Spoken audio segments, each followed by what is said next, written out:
ओम शांति। आज 14 अक्टूबर 2021 बाबा के मधुर महावाक्य सुनेंगे। मीठे बच्चे, योग बल से विकारों रूपी रावण पर विजय प्राप्त कर सच्चा सच्चा दशहरा मनाओ। प्रश्न है, रामायण और महाभारत का आपस में क्या कनेक्शन है? दशहरा किस बात को सिद्ध करता है? उत्तर है, दशहरा होना माना रावण खत्म होना और सीताओं को छुटकारा मिलना। लेकिन दशहरा मनाने से तो रावण से छुटकारा मिलता नहीं। जब महाभारत होता है तब सब सीताओं को छुटकारा मिल जाता है। महाभारत लड़ाई से रावण राज्य खत्म होता है तो रामायण, महाभारत और गीता का आपस में बहुत गहरा कनेक्शन है। गीत है, महफिल में जल उठी शमा। ओम शांति। बाप फरमाते हैं कि तुम हो ब्राह्मण संप्रदाय, तुमको अब दैवी संप्रदाय नहीं कह सकते। तुम अब हो ब्राह्मण संप्रदाय, पीछे दैवी संप्रदाय बनने वाले हो।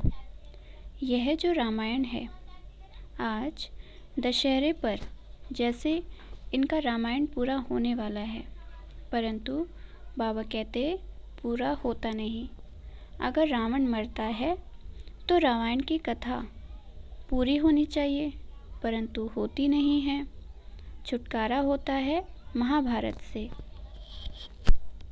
अब यह भी समझने की बातें हैं, रामायण क्या है और महाभारत क्या है। दुनिया तो इन बातों को जानती नहीं। रामायण और महाभारत दोनों का कनेक्शन है। महाभारत लड़ाई से रावण राज्य खत्म होता है। फिर ये दशहरा आदि मनाने का बाबा कहते हैं, फिर ये दशहरा आदि मनाने का ही नहीं है। गीता अथवा महाभारत भी है रावण राज्य को ख़त्म करने वाले। अभी तो टाइम है, बाबा कहते अभी तो टाइम है, तैयारी भी हो रही है। वह है हिंसक और तुम्हारी है अहिंसक। तुम्हारी है गीता, तुम गीता का ज्ञान सुनाते हो। उससे क्या होने का है? रावण राज्य खलास होने का है। वह बल रावण को मारते हैं, परंतु रावण राज्य तो होता नहीं।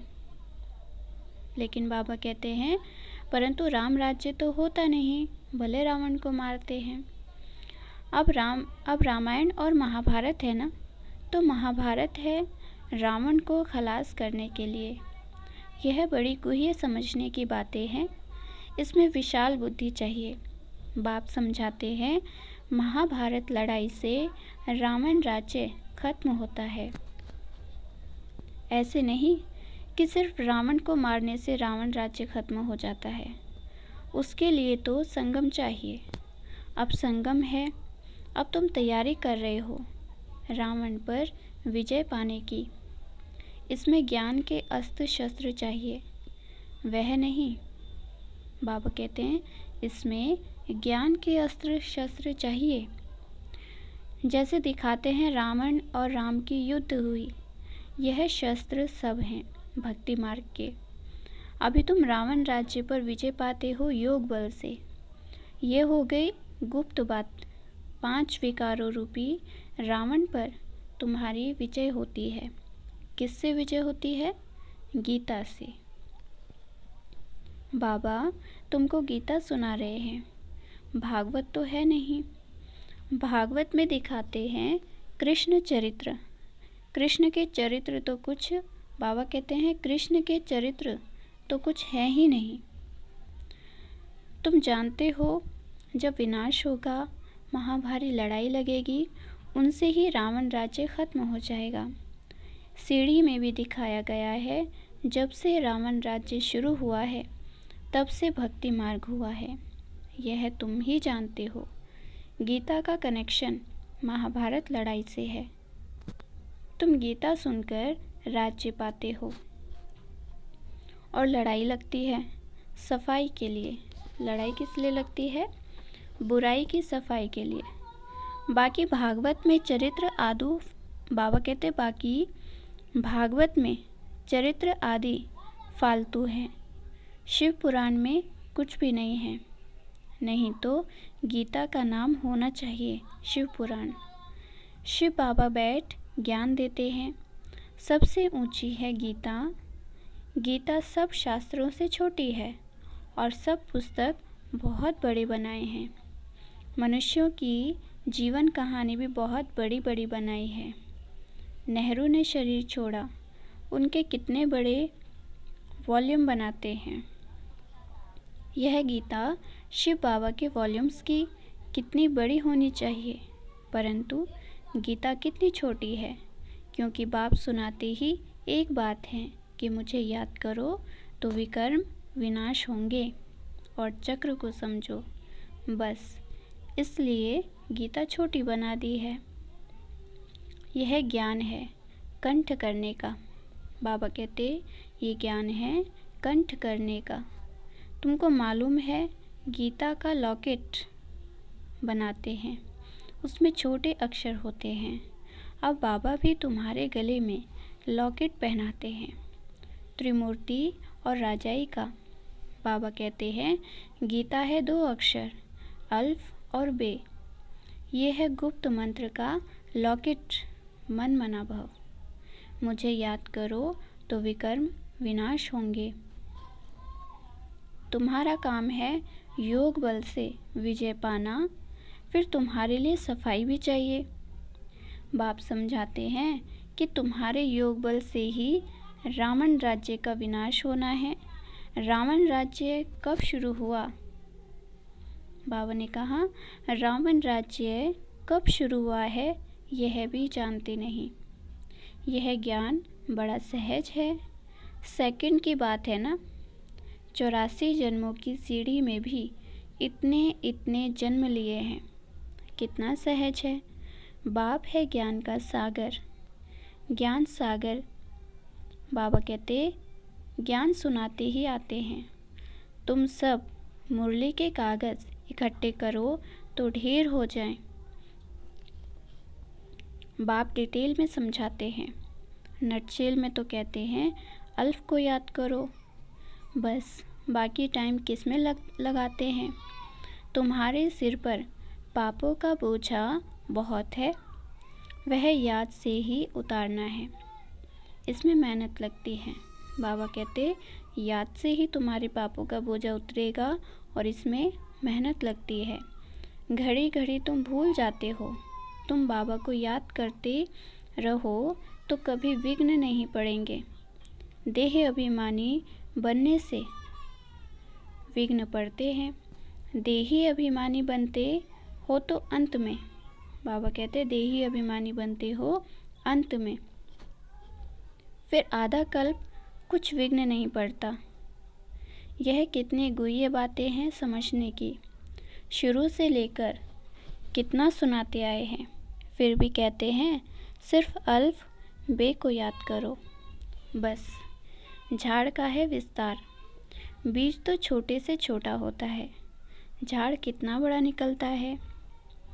बाबा कहते आज दशहरा है ना। अब बाबा समझाते हैं रामायण का महाभारत से क्या संबंध है। रामायण तो भक्ति मार्ग का है, आधा कल्प से चलता आता है। गोया अब रावण राज्य चल रहा है, फिर महाभारत आएगा तो रावण राज्य खत्म हो, राम राज्य शुरू हो जाएगा। रामायण और महाभारत में क्या फ़र्क है? बाबा ने बताया राम राज्य की स्थापना और रावण राज्य का विनाश होने का है। गीता सुनकर तुम विश्व का मालिक बनने लायक बनते हो। गीता और महाभारत भी है अभी के लिए, रावण राज्य खत्म होने के लिए। बाकी उन्होंने जो लड़ाई दिखाई है वह रॉन्ग है। लड़ाई है 5 विकारों पर जीत पाने की। तुमको बाप गीता के 2 अक्षर सुनाते हैं, मन मना भव मध्याजी भव। गीता के शुरू में और अंत में ये 2 अक्षर आते हैं। बच्चे समझते हैं बरोबर गीता का एपिसोड चल रहा है। परंतु किसको कहेंगे तो कहेंगे कृष्ण कहाँ है। परंतु किसको कहेंगे तो कहेंगे कृष्ण कहाँ है।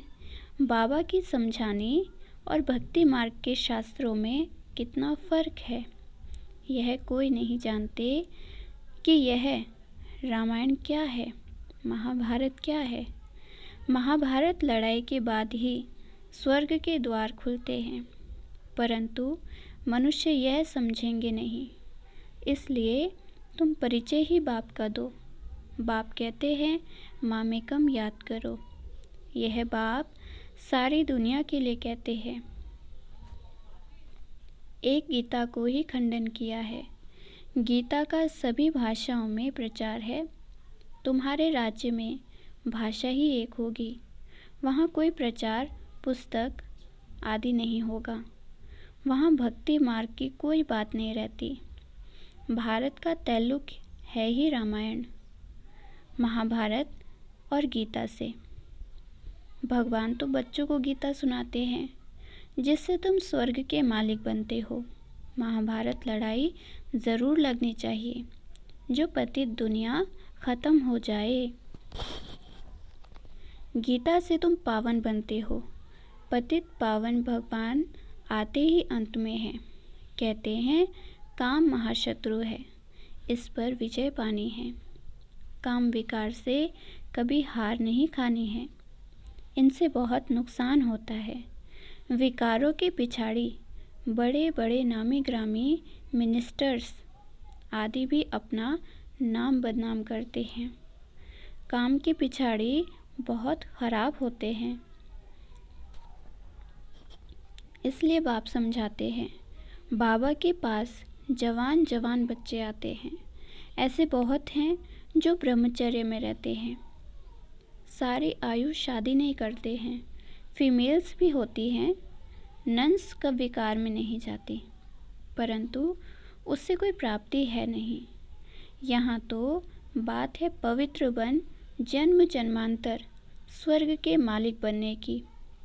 जन्म जन्मांतर के पापों का बोझा सिर पर है, वह जब कटे तब स्वर्ग में चलें।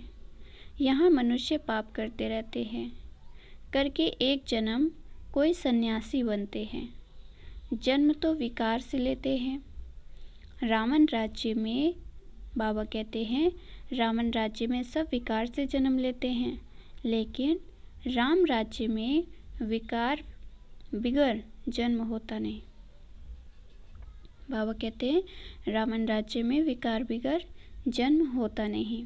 पूछते हैं वहाँ जन्म कैसे होगा, तो बाबा बताते हैं, बाबा से बच्चे पूछते हैं वहाँ जन्म कैसे होगा, योग बल किसको कहा जाता है। बाबा ने कहा ये पूछने की दरकार ही नहीं है। ही संपूर्ण निर्विकारी दुनिया, रावण राज्य ही नहीं तो प्रश्न उठ नहीं सकता। सब साक्षात्कार होंगे। जब बूढ़े होते हैं तो यह साक्षात्कार होता है कि जाकर बच्चा बनूंगा, माता के गर्भ में जाऊंगा। यह नहीं मालूम रहता कि फलाने घर जाऊंगा। सिर्फ अब छोटा बच्चा बनना है। मोर और डेल का मिसाल है। आँखों के आंसू से गर्भ होता है। पपीते के झाड़ में भी एक मेल एक फीमेल का झाड़ होता है। एक दो के बाजू में होने से फल देते हैं। यह भी वंडर है। जब जड़ चीज़ों में भी ऐसा होता है तो चैतन्य में सतयुग में क्या नहीं हो सकता है। यह सब डिटेल आगे चलकर समझ में आ जाएगा। मुख्य बात है तुम बाप को याद कर तमो प्रधान से सतो प्रधान बन तुम बाप को याद कर तमो प्रधान से सतो प्रधान बन वर्षा तो ले लो, फिर वहाँ की रस्म जो होगी सो देखेंगे। तुम योग बल से विश्व के मालिक बनते हो तो बच्चा क्यों नहीं पैदा हो सकता। ऐसे ऐसे प्रश्न बहुत पूछते हैं। फिर कोई बात में जवाब पूरा नहीं मिला तो गिर पड़ते हैं। थोड़ी बात पर भी संशय आ जाता है। शास्त्रों में ऐसी कोई बात है नहीं। शास्त्र हैं भक्ति मार्ग के। परमपिता परमात्मा आकर ब्राह्मण धर्म, सूर्यवंशी, चंद्रवंशी धर्म की स्थापना करते हैं। ब्राह्मण हैं संगम योगी। बाबा को संगम युग पर आना पड़ता है। पुकारते भी हैं, हे पतित पावन आओ। उस तरफ वाले कहते हैं, हे लिबरेटर, दुख से लिबरेट करो। दुख देते कौन है यह भी उन्हों को मालूम नहीं। तुम जानते हो रावण राज्य खत्म होना है। तुमको बाबा राजयोग सिखाते हैं। जब पढ़ाई पूरी होती है तब विनाश होता है, जिसका नाम महाभारत रखा है। महाभारत में रावण राज्य खत्म होता है। दशहरे में एक रावण को ख़त्म करते हैं। वे है हद की बातें, ये है बेहद की बातें। यह सारी दुनिया ख़त्म हो जाएगी तो इतनी छोटी छोटी बच्चियाँ नॉलेज कितनी बड़ी ले रही हैं। वह जिस्मानी नॉलेज जैसे घासलेट है। बाबा कहते वह जिस्मानी नॉलेज जैसे घासलेट है। ये है सच्चा घी। तो रात दिन का फ़र्क है ना। रावण राज्य में तुमको घासलेट खाना पड़ता है। आगे इतना सस्ता सच्चा घी मिलता था, फिर महंगा हो गया तो घासलेट तेल खाना पड़ा। यह गैस, बिजली आदि पहले कुछ भी नहीं था। थोड़े ही वर्षों में कितना फ़र्क पड़ा है। अभी तुम जानते हो सब खत्म होने वाला है। शिव बाबा हमें लक्ष्मी नारायण जैसा बनाने के लिए पढ़ा रहे हैं। ये नशा इस बाबा को तो बहुत रहता है। बच्चों को माया भुला देती है। जब कहते हैं हम बाबा से वर्षा लेने आए हैं तो वह नशा क्यों नहीं चढ़ता। स्वीट होम, स्वीट राजधानी भूल जाती है। बाबा जानते हैं जो हड्डी सर्विस करते हैं वही महाराज कुमार बनेंगे। तुमको यह नशा क्यों नहीं रहता है? क्योंकि याद में नहीं रहते हैं, सर्विस में पूरा तत्पर नहीं रहते हैं। कभी तो सर्विस में उछल पड़ते, कभी ठंडे हो जाते। ये हर एक अपने से पूछो, ऐसा होता है ना? कभी कभी भूले भी हो जाती हैं। बाबा कहते कभी कभी भूले भी हो जाती हैं। इसलिए बाबा समझाते हैं ज़बान बड़ी मीठी चाहिए। सबको राज़ी करना है, किसको आवेश न आए। बाप कितना प्यार का सागर है। अब गऊ कोस बंद कराने के लिए कितना माथा मारते हैं। बाबा कहते हैं सबसे बड़ा कोस है काम कटारी का। पहले तो वह बंद करो, बाकी यह कोई बंद होने का नहीं है। कितना माथा मारते हैं। यह काम कटारी दोनों को नहीं चलाना चाहिए। कहाँ मनुष्य की बात, कहाँ बाप की बात। जो काम विकार को जीतेंगे वही पवित्र दुनिया का मालिक बनेंगे। अच्छा, मीठे मीठे सिक्की लदे बच्चों प्रति माता पिता बाप दादा का याद प्यार और गुड मॉर्निंग। रूहानी बाप की रूहानी बच्चों को नमस्ते। हम सब रूहानी बच्चों की रूहानी माता पिता बाप दादा को याद प्यार और गुड मॉर्निंग। नमस्ते नमस्ते। शुक्रिया बाबा, शुक्रिया।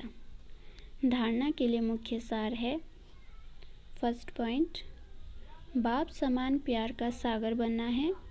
कभी भी आवेश में नहीं आना है। अपनी ज़बान बड़ी मीठी रखनी है। सबको राज़ी करना है।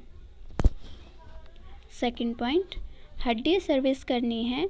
नशे में रहना है कि अब यह पुराना शरीर छोड़ जाकर प्रिंस प्रिंसेस बनेंगे। वरदान है, सेवा की लगन द्वारा लौकिक को अलौकिक प्रवृत्ति में परिवर्तन करने वाले निरंतर सेवाधारी भव। सेवा की लगन द्वारा लौकिक को अलौकिक प्रवृत्ति में परिवर्तन करने वाले निरंतर सेवाधारी भव। सेवाधारी का कर्तव्य है निरंतर सेवा में रहना, चाहे मनसा सेवा हो, चाहे वाचा व कर्मणा सेवा हो। सेवाधारी कभी भी सेवा को अपने से अलग नहीं समझते। जिनकी बुद्धि में सदा सेवा की लगन रहती है, उनकी लौकिक प्रवृत्ति बदलकर ईश्वरीय प्रवृत्ति हो जाती है। सेवाधारी घर को घर नहीं समझते, लेकिन सेवा स्थान समझकर चलते हैं। बाबा कहते, जो सेवाधारी होते हैं वो घर को घर नहीं समझते, लेकिन सेवा स्थान समझकर चलते हैं। सेवाधारी का मुख्य गुण है त्याग। त्याग वृत्ति वाले प्रवृत्ति में तपस्वी मूर्त होकर रहते हैं, जिससे सेवा स्वतः होती है।